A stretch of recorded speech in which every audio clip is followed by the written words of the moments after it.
in other words, a brick oven, and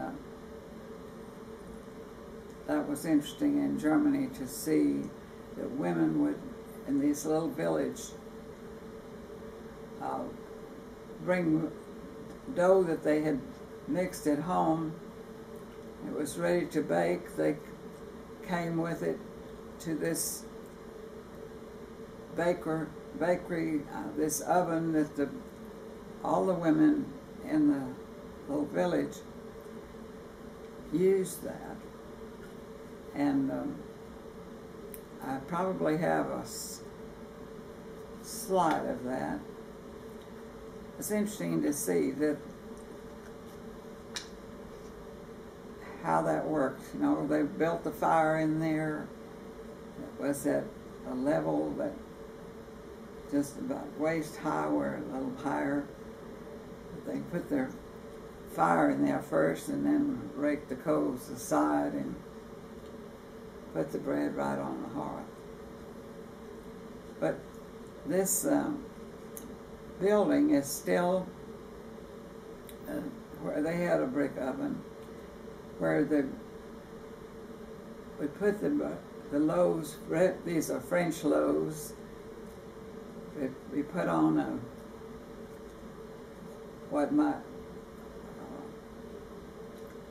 with a long pole that had this end that would hold the bread,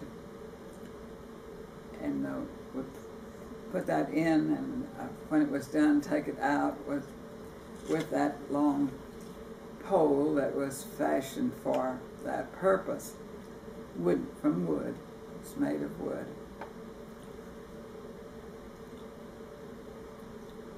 As I mentioned, it was in that bakery that I remember wrapping some bread with the machine that they had. Would they sell the bread from the facility, or would they just deliver it? Yes, they had. Well, they did deliver bread, but they also sold bread and various pastries. They had one that was called elephant ears, I believe they still have today in the local bakery. A flat pastry that somehow seemed to have that name because of its shape of it. That's what they called it in English. What do they call it auf Deutsch? I don't remember.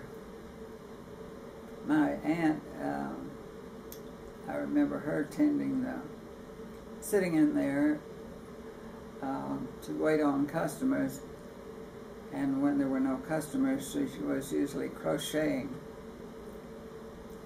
This particular place is now across from, well, it's on the corner, a building is on the corner of San Antonio Street and Santa Clara. I believe there was another baker in there before my uncle was in there, but in 1934, he was there in the 30s. 1934 is when the cousin married, that is Emma, was to be married in September the 18th, and she invited me to be in the wedding with her. And then she also had Dorothy Walbrecht, Dorothy Plumeyer Walbrecht, who was her cousin on her father's side of the family. And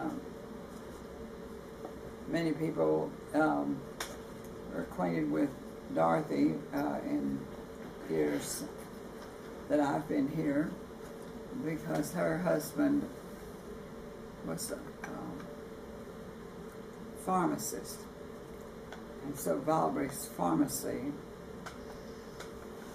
is known to a number of people, many people who have been living here in the last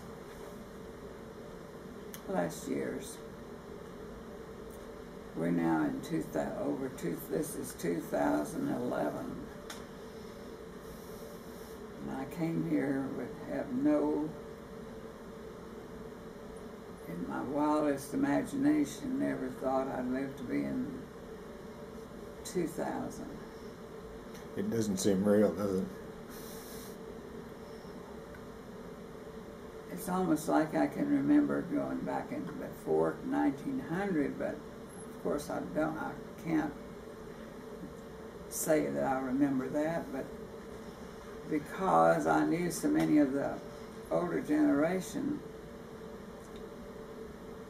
and they were born, my parents were born before 1900. So here I am more than 100 years after they were born.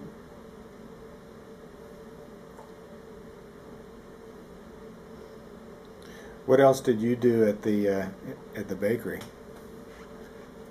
Oh, not a lot, but you know, it was kind of fun to get in there and watch what they were doing.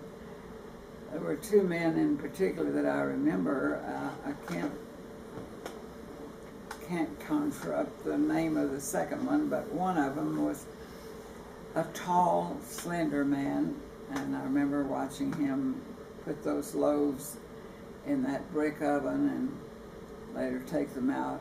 And the other one was a shorter, well, it was kind of, as we used to say when we would talk about two people, one being quite tall and the other one short, Mutt and Jeff. Well, we had a comic strip that was about two men who were, I don't remember too much about that myself, but we still carry that Mutt and Jeff idea of being one quite tall and one short. My father was taller than his father. I don't think my father was 6 feet, but my brother Albert was 6'2". So I think there was a combination in the family of, because I believe my grandfather's brother was taller. And my two brothers were not the same height either. How long did they run the bakeries? I don't really know how many years that was, but there came a time when he, for health reasons, had to give it up, and for a time the son-in-law, Irvin Mose,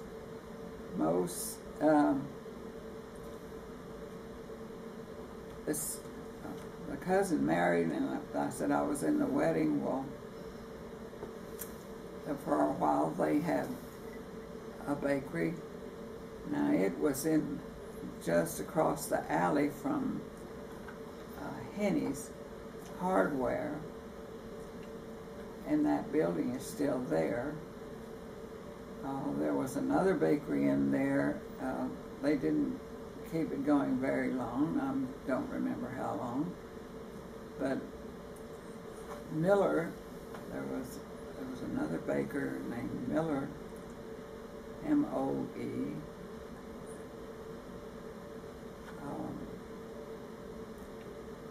Who was in that building after that. So they moved around in all different places.